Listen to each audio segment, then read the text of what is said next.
Thank you. Well, I rise to thank the people of Newcastle for voting yes in the referendum last weekend. Newcastle has recorded the highest yes vote outside of any capital city in Australia, and that is something we should all be very proud of. Thank you for answering the call of First Nations people, for recognition, for listening and for better outcomes for all Australians.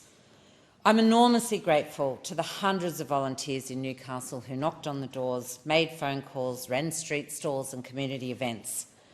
Novocastrians showed up in their thousands to walk for yes. They had conversations with their families, their friends, their neighbours and workmates, and almost 6,000 doors were knocked since mid-July. More than 400 yard signs were proudly displayed on fences and houses. Hundreds of phone calls are made over many weeks, 12 street stalls in suburbs across Newcastle, and the yes vote result in Newcastle is testament to this massive effort. I also want to acknowledge those local-based organisations that came out publicly to support the Yes campaign, including the City of Newcastle and the University of Newcastle, which listened to the voices of students, staff and alumni to reach their considered position.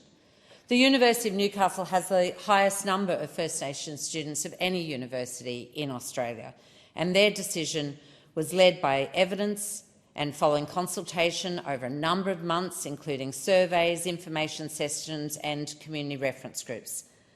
And finally, I especially want to pay tribute to the Aboriginal and Torres Strait Islander leaders who gave so much of themselves to bring fellow Australians on this journey. It has been a long road across some very difficult terrain, and the people of Newcastle stand with you. I know that many Novocastrians will be feeling disheartened by the national results, but this is not the start or the end of the struggle for First Nations justice.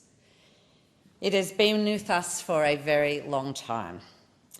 We will take some time to pause and reflect as a community, but then regather, because our commitment and conviction for a better future for Australia's First People is no less urgent today than it was yesterday or even decades ago. Together we will forge a new path. I know we can do this. Thank you.